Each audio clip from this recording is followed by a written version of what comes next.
चलिए ध्यान दीजिएगा। तो आज हालांकि लाइव बनाने का कारण या मकसद मेरा यही है, बार बार इस चीज़ को बच्चा लोग मतलब कहता है सर बढ़िया से बता दीजिए, बढ़िया से बता दीजिए। हालांकि पुष्प रहता तो और बेटर होता, उसका फाड़ फाड़ करके एक एक पॉइंट बता दिया जाता है। जैसे डॉक्टर कभी क्या होता है कि हर अंग की जानकारी लेने के लिए अपने जीना जितना भी चेला चोटर होते हैं सबको बैठा करके और उसकी पार्ट्स बाय पार्ट्स समझाने का काम किया जाता है। जैसे उच्च लेवल की पढ़ाई अगर कीजिएगा आगे जाकर के किसी भी क्षेत्र से, तो आपको डीपली में लेकर के जा रहे हैं। प्रैक्टिकली रूम जैसे होता है ना, प्रैक्टिकल करने के लिए केमिस्ट्री के लिए जाइएगा तो वहाँ लाइब्रेरी दिखाएगा, लाइब्रेरी में ले जाकर के केमिस्ट्री के लिए, बायोलॉजी के लिए, सब चीज़ के लिए सब अंग हो रहता है। बड़ा बड़ा जैसे कॉलेज हो गया वहाँ सब चीज़ का व्यवस्था दिया जाता है। तो भाई हमनी के पास तो उतना कोई खास व्यवस्था नहीं है, लेकिन जितना में है उतना ही मैं आप लोगों को समझाने के क्या करूँगा, कोशिश करूँगा। इसका नाम है पुष्प की संरचना। और एक पुष्प की संरचना में आप देखिएगा एक एक पार्ट्स के बारे में हमने बताने का काम किया। ये जो आप देख रहे हैं ये जो भाग होता है हरे रंग का होता है। सबसे पहले इस भाग से निकलने से पहले ये जो भाग होता है इनके अधीन में दबोचा हुआ रहता है। आप कभी देखे होंगे जिस पुष्प का नाम होता है कोढ़ी, सुने आप लोग? कोढ़ी नहीं नहीं सुना है तो मैं बता देता हूँ।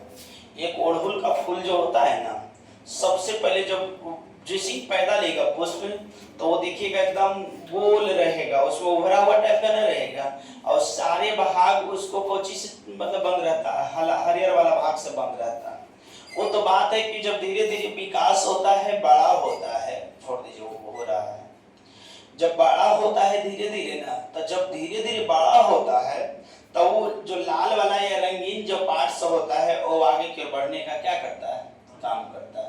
लेकिन पहले जब वो रहेगा ना तो कोढ़ी के अंदर में रहेगा, बाहर में नहीं रहेगा। जैसे इसके अधीन में ये भाग आपको सब रहेगा। जैसे मतलब जैसे पौधा से निकलेगा ना तो निकलेगा तो देखिएगा पुष्प तो निकल जाएगा, लेकिन ये सब भाग आपको कुछ दिखेगा नहीं, उसमें सिर्फ दिखेगा तो कुछ दिखेगा, उसमें हरियर हरियर टाइप का जो ग्रीन वाला भाग रहता है उससे बांध करके रखने का क्या किया जाता है। और हर चीज में जैसे आपको हम बताते हैं झिंगी का, देखिए झिंगनी के पुष्प में, परोर के पुष्प में, या मैं ओड़हुल का पुष्प की बात करना चाहता हूँ, या धतुरा के पुष्प की बात करना चाहता हूँ। बहुत ऐसा ऐसा पुष्प है जो सब में देखेंगे ना तो पहले, और खास करके देवलिंगी की मैं बात बता रहा हूँ, या कोहड़ा हो गया, कद्दू हो गया, उसमें क्या होता है ना कि जो इस तरह से भाग मुंद करके उसको रखने का क्या करता है, काम करता है। लेकिन जब वो बड़ा होने लगेगा, जब विकास करेगा, ग्रोथ करेगा, तो इसका मुंह धीरे धीरे धीरे धीरे क्या होने लगता है, खुलने लगता है। और जब खुलने लगता है तो जो दल पुंज जो बता रहा है यहाँ पर, जो दल पीटल जिसे हम लोग बोलते हैं, वो आगे की ओर बढ़ करके उभरने का क्या करता है, काम करता है। यही भाग जब उभर जाता है तब जाकर के इसमें परागण की क्रिया होता है। जब तक ये मुंह बंद रखेगा तब तक कोई इसमें क्रिया नहीं हो सकता है। जब तक मुंह बंद रखेगा तब तक परागण की संभावना नहीं बनती है। परागण की संभावना तो तब बनती है जब उसकी मुंह क्या हो जाता है, खोल जाता है।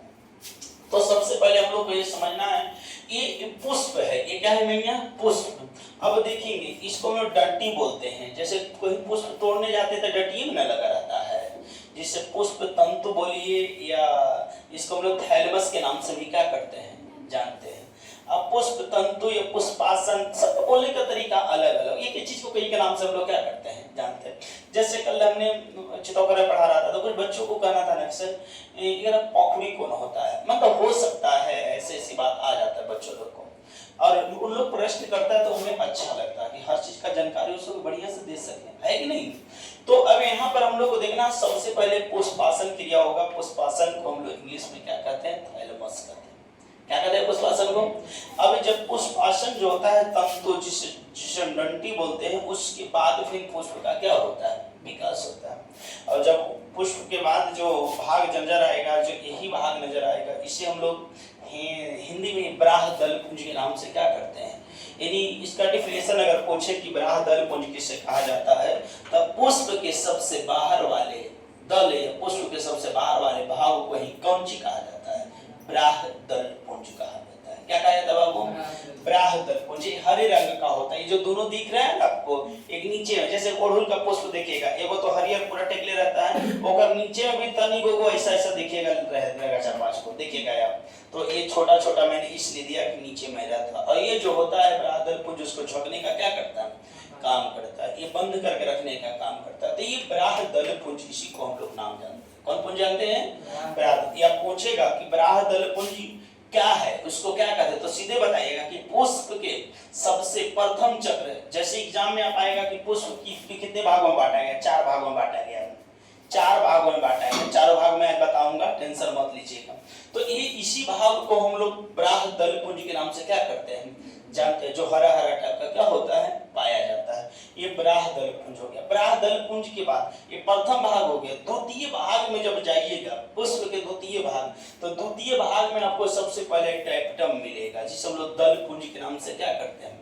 जानते। यही भाग जो है कोची बाबू, दल पुंज, इसी को दल पुंज कहा जाता है। ये दल पुंज हो गया। अब जैसे ही ये दोनों अगर वो हार मारेगा, जो से बाहर में फैलेगा, फैलता है ना, तो ये फैलता है तो इसकी मुंह क्या हो जाता है? खुल जाता है। जब मुंह खुल जाएगा तो अब इसके अंदर में 2 और भाग होता है। एप्टम के अंदर में, दल पुंज के अंदर में 2 भाग होता है। एगो के नाम होता है परागकोश। देखिएगा इसका नाम होता है कोची? परागकोश। जानते हैं परागकोश, इसमें देखिए 2 दिया हुआ है कि नहीं दिया हुआ है। अब यही परागकोश से जो होता है ना, जब पुष्प का नर भाग होता है, अब कहीं कि पुष्प का नर भाग है, तो यही भाग होता है जो पुष्प का कौन भाग होता है? इसी के अंदर में पुंगनों का क्या होता है? निर्माण होता है। मैंने आप लोग को फर्स्ट लेसन में पढ़ाया होगा, 12th बायोलॉजी के फर्स्ट लेसन जीवों में चलन, उसमें मैंने पढ़ाया होगा कि फ्यूकस किसे कहते हैं। याद करो आप लोग, मैंने बताया था कि फ्यूकस पौधों में पुष्प के अंदर में है ना, नर भाग को पुंगनों तथा मादा भाग को अंड कहा जाता है, जबकि जंतुओं में नर भाग को शुक्राणु और मादा भाग को अंडा कहा जाता है कि नहीं कहा जाता? अब समझेंगे, यही पुष्प का जो भाग होता है दोस्त, इसी को हम लोग कोची के नाम से जानते हैं। पता है आप लोगों को? परागकोश, यानी पुष्प का नर भाग। ये जो दोनों दिख रहा है, पुष्प का कौन भाग दिख रहा है? नर भाग। इसी को हम लोग पुष्प का नर भाग के नाम से क्या कर लेते हैं?